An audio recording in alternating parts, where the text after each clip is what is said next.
Welcome, Joy Family, to the Joyful House and to Once Upon a Storybook. Today we are continuing the Anna Green Gables series. We are on book number 5, Anne's House of Dreams, and today we're going to look at chapters 10 and chapter 11. Chapter 10 is Leslie Moore, and chapter 11 is the story of Leslie Moore. So if you're ready, sit back, relax, get comfortable, grab a project, and let's jump right into this storybook adventure. Chapter 10, Leslie Moore. I'm going for a walk to the outside shore tonight, Anne told Gog and Magog one October evening. There was no one else to tell, for Gilbert had gone over to the harbor. Anne had her little domain in the speckless order that one would expect of someone brought up by Marilla Cuthbert, and felt that she could gad shoreward with a clear conscience. Many and delightful had been her shore rambles, sometimes with Gilbert, sometimes with Captain Jim, sometimes alone with her own thoughts and new poignantly sweet dreams that were beginning to span life with their rainbows. She loved the gentle misty harbor shore and the silvery wind-haunted sand shore, but best of all, she loved the rock shore, with its cliffs and caves and piles of surf-worn boulders, and its coves where the pebbles glittered under the pools, and it was to this shore that she hied herself tonight. There had been an autumn storm of wind and rain lasting for 3 days. Thunderous had been the crash of billows on the rocks, while the white spray and spume that blew over the bar, troubled and misty and tempest-torn, the erstwhile blue peace of Four Winds Harbor. Now it was over, and the shore lay clean washed after the storm. Not a wind stirred, but there was still a fine surf on, dashing on sand and rock in a splendid white turmoil, the only restless thing in the great pervading stillness and peace. Oh, this is a moment worth living through weeks of storm and stress for, Anne exclaimed delightedly, sending her far gaze across the tossing waters from the top of the cliff where she stood. Presently she scrambled down the steep path to the little cove below, where she seemed to shut in with rocks and sea and sky. I am going to dance and sing, she said. There's no one here to see me, and the seagulls won't carry tales of the matter. I may be as crazy as I like. She caught up her skirt and pirouetted along the hard strip of sand just out of reach of the waves that almost lapped her feet with their spent foam, whirling round and round, that ran out to the east of the cove.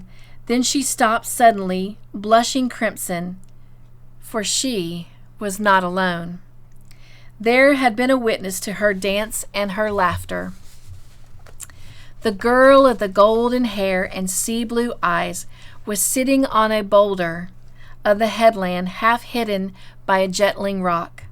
She was looking straight at Anne with a strange expression, part wonder, part sympathy, and part, could it be, envy? She was bareheaded, and her splendid hair, more than ever like Browning's gorgeous snake, was bound around her head with a crimson ribbon. She wore a dress of some dark material, very plainly made, but swathed around her waist, outlined its fine curves, was a vivid girdle of red silk. Her hands clasped over her knees were brown and somewhat work-hardened, but the skin of her throat and cheeks were as white as cream. A flying gleam of sunset broke through a low-lying western cloud and fell across her hair. For a moment she seemed the spirit of the sea personified, all its mystery, all its passion, all its elusive charms. You must think I'm crazy," stammered Anne, trying to recover her self-possession. To be seen by this stately girl in such an abandon of childness, she, Mrs. Dr. Blythe, with all the dignity of the matron to keep up, it was too bad. "No," said the girl, "I don't." She said nothing more. Her voice was expressionless, her manner slightly repellent, but there was something in her eyes, eager, yet shy, defiant, yet pleading, which turned Anne from her purpose of walking away. Instead, she sat down on the boulder beside the girl. "Let's introduce ourselves," she said with a smile that had never yet failed to win confidence and friendliness. "I am Mrs. Blythe, and I live in that little white house up the harbor shore." "Yes, I know," said the girl. "I'm Leslie Moore." "Mrs. Dick Moore," she added stiffly. Anne was silent for a moment from sheer amazement. It had not occurred to her that this girl was married. There seemed nothing of the wife about her, and that she would be the neighbor whom Anne had pictured as a commonplace Four Winds housewife. Anne could not quickly adjust her mental focus to this astonishing change. Then you live in that gray house up on the brook," she stammered. "Yes, I should have gone over to call on you long ago," said the other. She did not offer any explanation or excuse for not having gone. "I wish you would come," said Anne, recovering herself somewhat.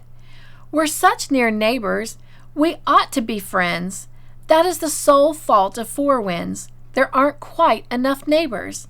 Otherwise, it is perfection." "You like it?" "Like it? I love it. It's the most beautiful place I ever saw." "I've never seen many places," said Leslie Moore slowly, "but I've always thought it was lovely here. I love it too." She spoke as she looked shyly yet eagerly.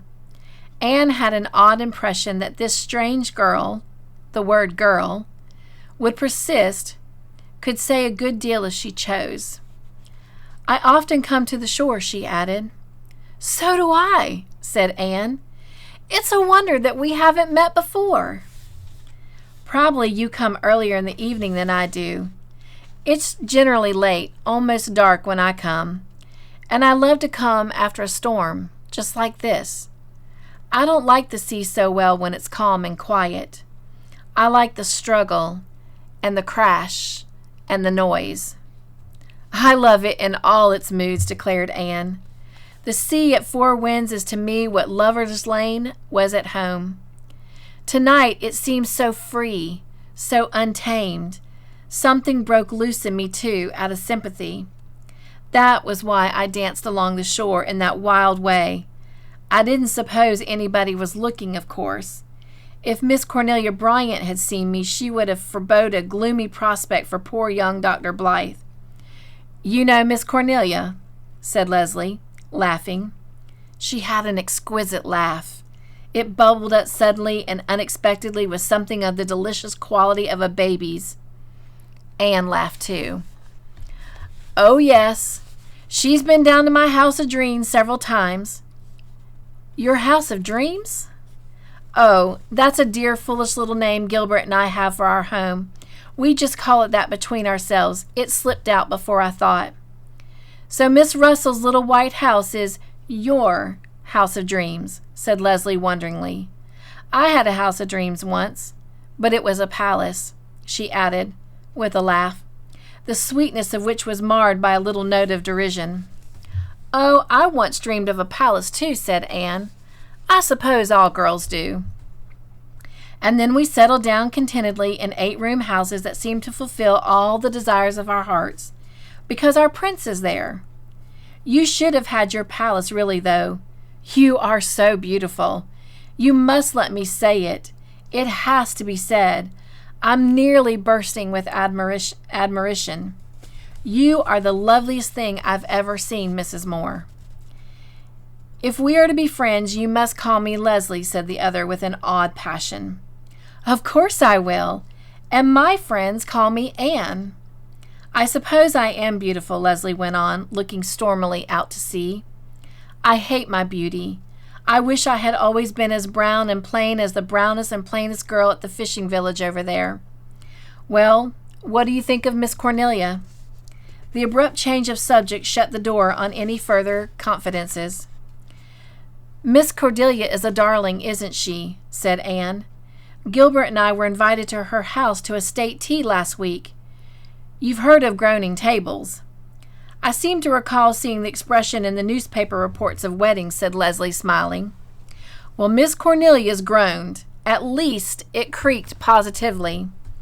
You couldn't have believed she would have cooked so much for two ordinary people. She had every pie you could name, I think, except lemon pie. She said she had taken the prize for lemon pies at the Charlottetown exhibition 10 years ago and had never made any cents for fear of losing her reputation for them. Were you able to eat enough pie to please her? I wasn't. Gilbert won her heart by eating. I won't tell you how much. She said she never knew a man who didn't like pie better than his Bible. Do you know I love Miss Cornelia? So do I, said Leslie. She's the best friend I have in the world. Anne wondered secretly why, if this were so, Miss Cornelia had never mentioned Mrs. Dick Moore to her. Miss Cornelia had certainly talked freely about every other individual in or near Four Winds. Isn't that beautiful, said Leslie after a brief silence, pointing to the exquisite effect of a shaft of light falling through the cleft in the rock behind them, across a dark green pool at its base. If I had come here and seen nothing but just that, I would go home satisfied. The effects of light and shadow all along these shores are wonderful, agreed Anne. My little sewing room looks out on the harbor, and I sit at its window and feast my eyes. The colors and the shadows are never the same 2 minutes together. And you're never lonely? Asked Leslie abruptly. Never, when you are alone. No, I don't think I've ever been lonely in my life, answered Anne. Even when I am alone, I have real good company. Dreams and imaginations and pretendings. I like to be alone now and then just to think over things and taste them. But I love friendship and nice, jolly little times with people. Oh, won't you come to see me often? Please do. I believe, Anne added, laughing, that you'd like me if you knew me. I wonder if you would like me, said Leslie seriously. She was not fishing for a compliment.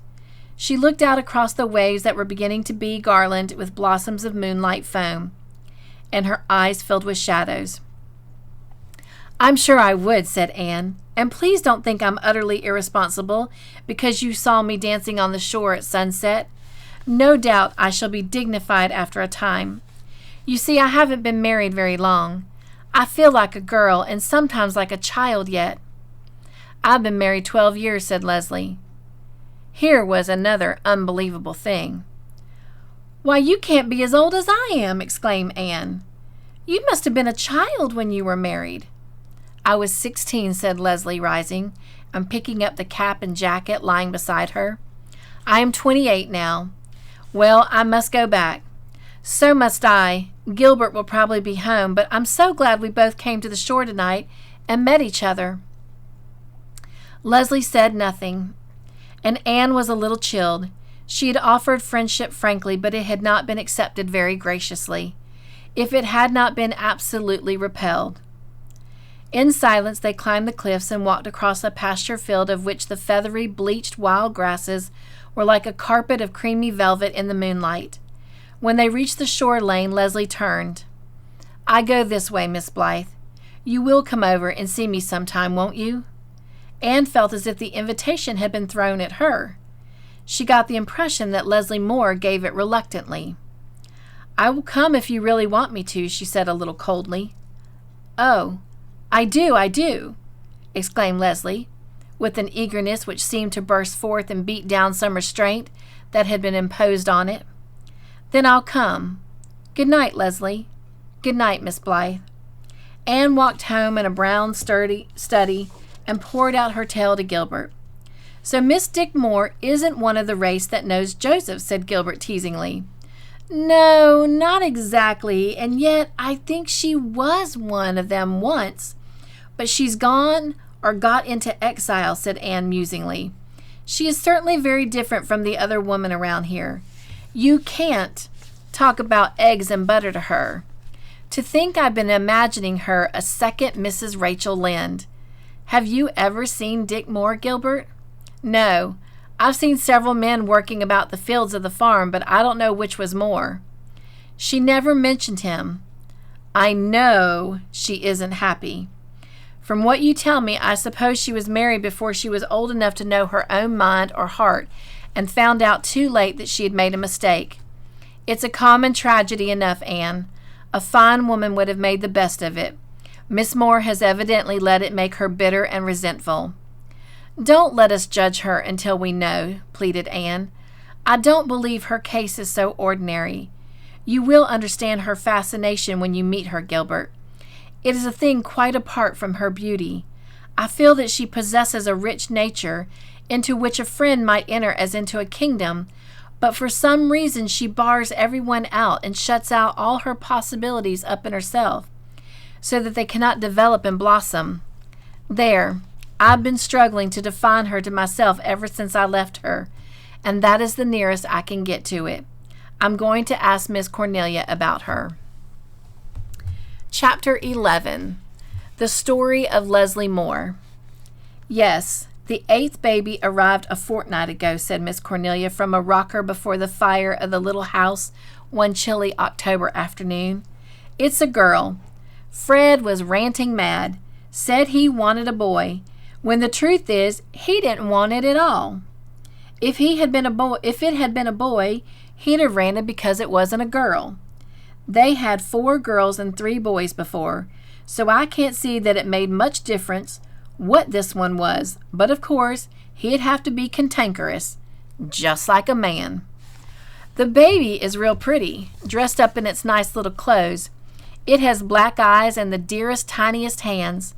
I must go and see it. I just love babies, said Anne, smiling to herself over a thought too dear and sacred to be put into words.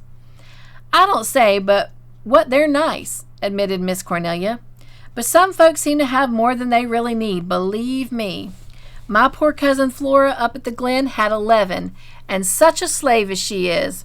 Her husband suicided 3 years ago, just like a man. What made him do that? Asked Anne, rather shocked. Couldn't get his way over something, so he jumped into the well. A good riddance. He was a born tyrant. But of course, it spoiled that well. Flora could never abide the thought of using it again, poor thing. So she had another dug, and a frightful expense it was, and the water as hard as nails. If he had to drown himself, there was plenty of water in the harbor, wasn't there? I've no patience with a man like that. We've only had 2 suicides in Four Winds in my recollection. The other was Frank West, Leslie Moore's father. By the way, has Leslie ever been over to call on you yet?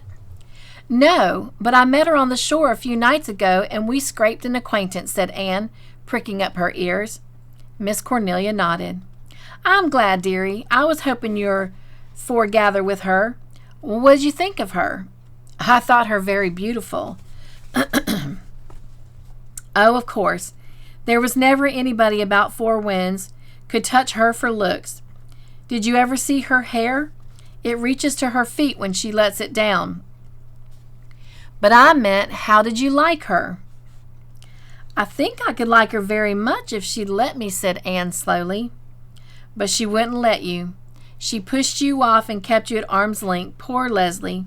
You wouldn't be much surprised if you knew what her life has been. It's been a tragedy. A tragedy, repeated Miss Cornelia emphatically. I wish you would tell me all about her.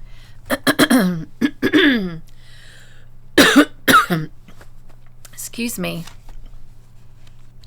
That is, if you can do so without betraying any confidence. Lord, dearie, everybody in Four Winds knows poor Leslie's story. It's no secret. The outside, that is. Nobody knows the inside but Leslie herself, and she doesn't take folks into her confidence.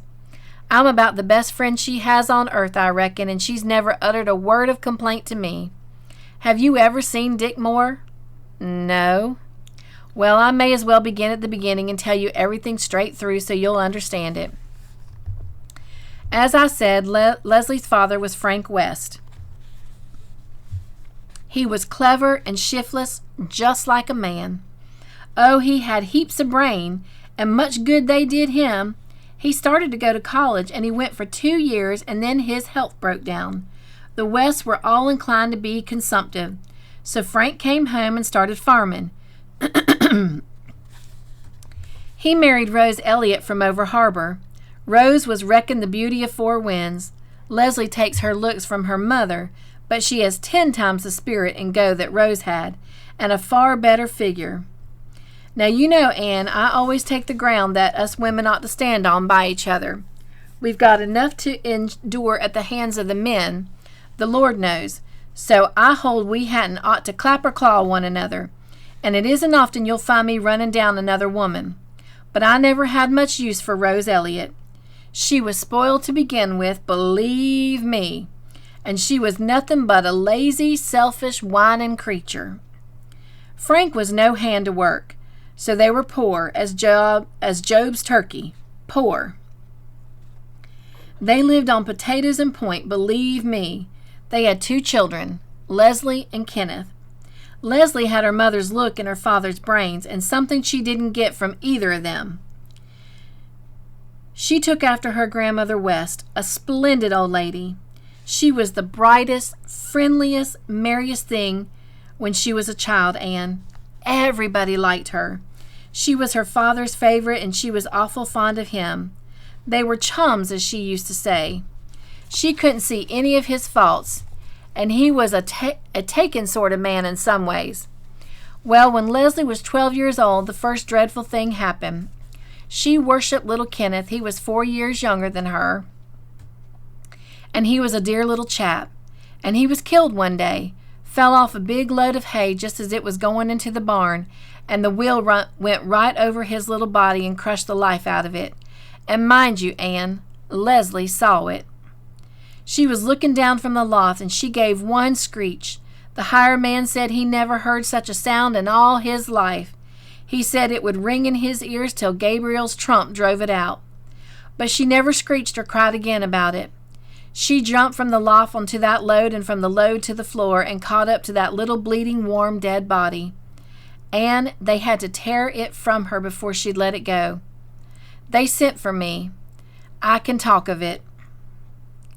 Miss Cornelia wiped the tears from her kindly brown eyes and sewed in bitter silence for a few minutes. Well, she resumed, it was all over. They buried little Kenneth in that graveyard over the harbor, and after a while Leslie went back to her school and her studies.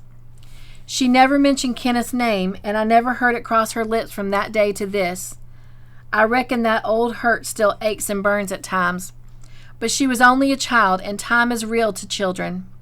And time is real kind to children. Anne, dearie, after a while she began to laugh again. She had the prettiest laugh. You don't often hear it now. I heard it once the other night, said Anne. It is a beautiful laugh. Frank West began to go down after Kenneth's death. He wasn't strong, and it was a shock to him, because he was real fond of the child, though. As I said, Leslie was his favorite.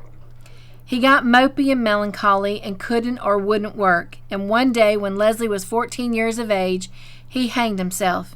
And in the parlor, too, mind you. And right in the middle of the parlor, from the lamp hook in the ceiling. Wasn't it like that of a man?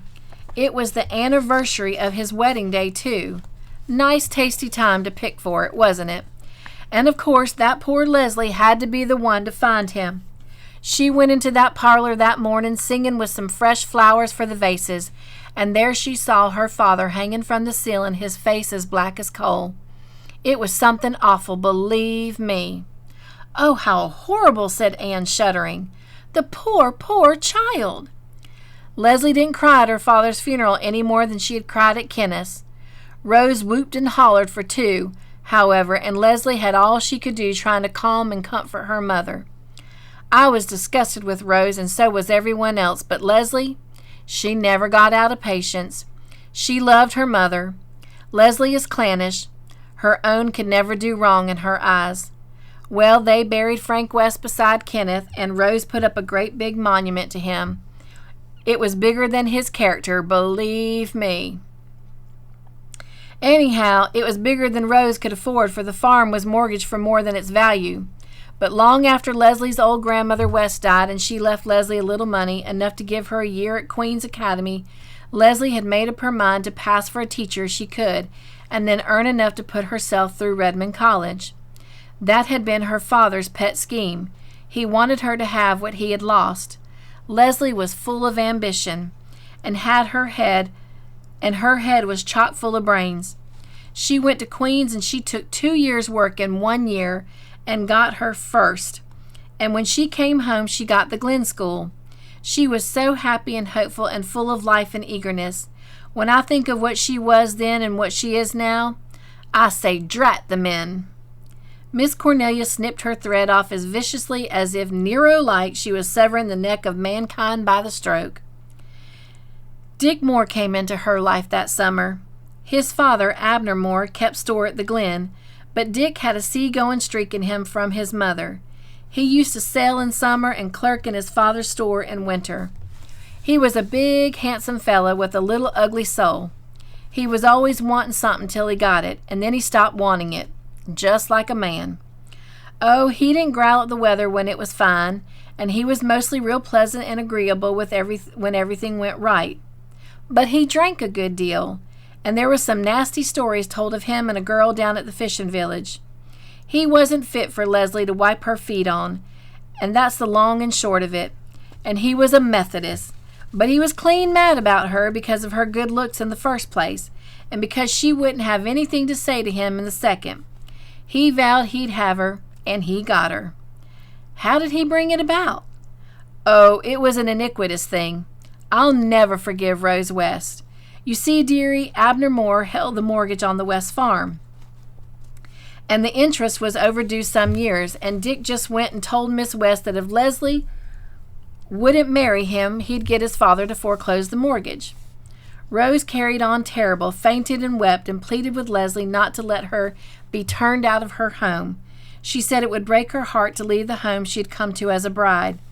I wouldn't have blamed her for feeling dreadful bad over it, but you wouldn't have thought she'd be so selfish as to sacrifice her own flesh and blood because of it, would you? Well, she was, and Leslie gave in. She loved her mother so much she'd have done anything to save her pain. So she married Dick Moore. None of us knew why at the time. It wasn't till long afterward that I found out how her mother had worried her into it. I was sure there was something wrong, though, because I knew how she had snubbed him time and time again, and it wasn't like Leslie to turn face about like that. Besides, I knew that Dick Moore wasn't the kind of man that Leslie could ever fancy in spite of his good looks and dashing ways. Of course, there was no wedding, but Rose asked me to go and see them married. I went, but I was sorry I did. I'd seen Leslie's face at her brother's funeral and at her father's funeral, and now it seemed to me I was seeing it at her own funeral. But Rose was smiling at a basket of chips, believe me. Leslie and Dick settled down on the West place. Rose couldn't bear to part with her dear daughter, and lived there for the winter. In the spring, Rose took pneumonia and died a year too late. Leslie was heartbroken enough over it.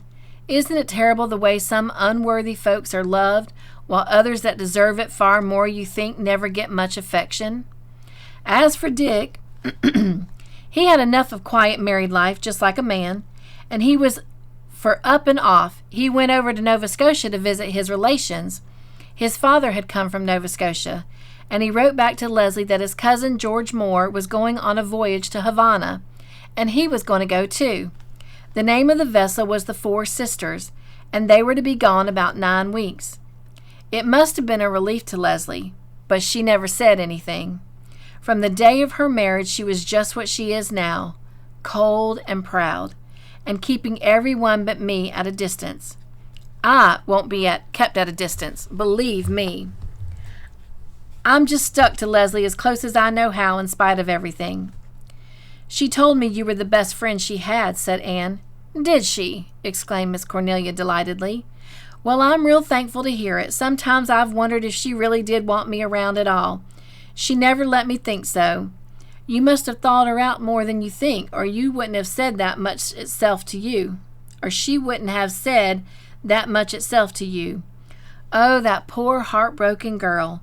I never see Dick Moore, but I want to run a knife clean through him." Miss Cornelia wiped her eyes again, and having relieved her feelings by her bloodthirsty wish, took up her tale. Well, Leslie was left over there alone. Dick had put in the crop before he went, and old Abner looked after it. The summer went by, and the four sisters didn't come back. The Nova Scotia Moores investigated and found she had gone to Havana and discharged her cargo and took on another and left for home. And that was all that was ever found out about her. By degrees, people began to talk of Dick Moore as one that was dead. Almost everyone believed he was, though no one felt certain, for men have turned up here at the harbor after they've been gone for years. Leslie never thought he was dead, and she was right. 1,000 pities, too. The next summer, Captain Jim was in Havana. That was before he gave up the sea, of course. He thought he'd poke around a bit. Captain Jim was always meddlesome, just like a man, and he went to inquiring round among the sailors, boarding houses, and places like that to see if he could find anything out about the crew of the Four Sisters. He'd better have let sleeping dogs lie, in my opinion. Well, he went out to one out-of-the-way place, and there he found a man, and he knew at first sight it was Dick Moore. Though he had a big beard, Captain Jim got it shaved off, and then there was no doubt. Dick Moore it was. His body, at least, 'cause his mind wasn't there. And as for his soul, in my opinion, he never had one. Well, what happened to him? Nobody knows the rights of it. All the folks who kept the boarding house could tell us was that about a year before, they'd found him lying on their doorstep one morning in an awful condition, his head battered to a jelly almost. They suppose he got hurt in some drunken row, and likely that's the truth of it. They took him in, never thinking he would live. But he did. He was just like a child when he got well. He hadn't memory or intellect or reason. They tried to find out who he was, but never could. He couldn't even tell them his name. He could only say a few simple words. He had a letter on him beginning, "Dear Dick," and signed Leslie, but there was no address on it, and the envelope was gone. They let him stay on, and he learned to do a few odd jobs about the place, and there Captain Jim found him. He brought him home, and I've always said it was a bad day's work, though I suppose there was nothing else he could do. He thought maybe when Dick got home and saw his old surroundings and familiar faces, his memory would wake up. But it hadn't any effect. There he's been at that house up the brook ever since. He's just like a child, no more, no less. Takes tractious spells occasionally, but mostly he's just vacant and good-humored and harmless. He's apt to run away if he isn't watched.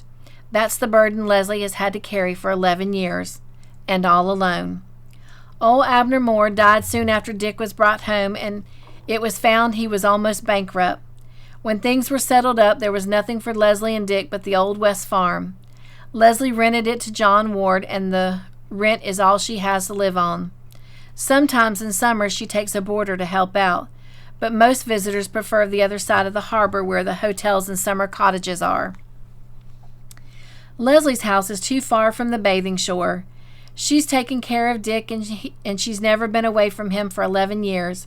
She's tied to that imbecile for life. And after all the dreams and hopes that she once had, you can imagine what it has been like for her, Anne dearie. With her beauty and spirit and pride and cleverness, it's just been a living death. Poor, poor girl, said Anne again.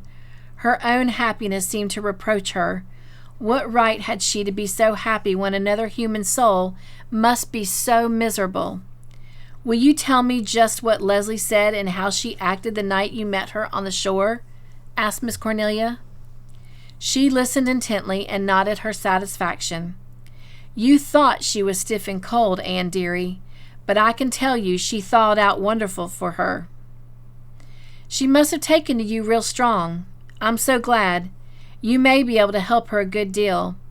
I was thankful when I heard that a young couple was coming to this house, for I hoped it would mean some friends for Leslie, especially if you belong to the race that knows Joseph. You will be her friend, won't you, Anne dearie? Indeed I will, if she'll let me, said Anne with all her own sweet, impulsive earnestness. No, you must be her friend, whether she'll let you or not, said Miss Cornelia resolutely. Don't you mind if she's stiff by times. Don't notice it. Remember what her life has been, and is, and must always be. I suppose for creatures like Dick Moore, they live forever. I understand.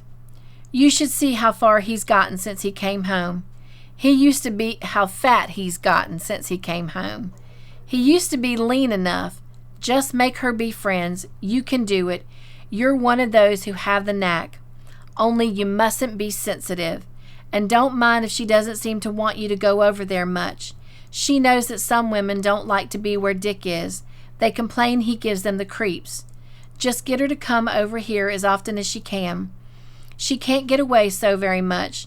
She can't leave Dick long, for the Lord knows what he'll do, burn the house down most likely. At nights, after he's in bed and asleep, is about the only time that she is free. He always goes to bed early and sleeps like the dead till next morning. That is how you came to meet her at the shore likely. She wanders there considerable. I will do everything I can for her, said Anne. Her interest in Leslie Moore, which had been vivid ever since she had seen her driving her geese down the hill, was intensified 1,000-fold by Miss Cornelia's narration. The girl's beauty and sorrow and loneliness drew her with an irresistible fascination. She had never known anyone like her. Her friends had hitherto been wholesome, normal, merry girls like herself, with only the average trials of human care and bereavement to shadow their girlish dreams. Leslie Moore stood apart, a tragic, appealing figure of thwarted womanhood. Anne resolved that she would win entrance into the kingdom of that lonely soul and find there the comradeship it would so richly give, were it not for the cruel fetters that held it in a prison not of its own making. And mind you this, Anne dearie, said Miss Cornelia, who had not yet wholly relieved her mind, you mustn't think Leslie is an infidel because she hardly ever goes to church, or even that she's a Methodist. She can't take Dick to church, of course. Not that he ever troubled church much in his best days. But you just remember that she's a real strong Presbyterian at heart, Anne dearie. All right. Well, that concludes our storybook adventure for today. I do hope that you enjoyed that as much as I did. And I look forward to meeting you here next week as we continue this adventure. And until then, be joyful and be the joy in everything you do. And remember, you are enough. So hug yourself daily. Nugs and joy. I'll see you next week.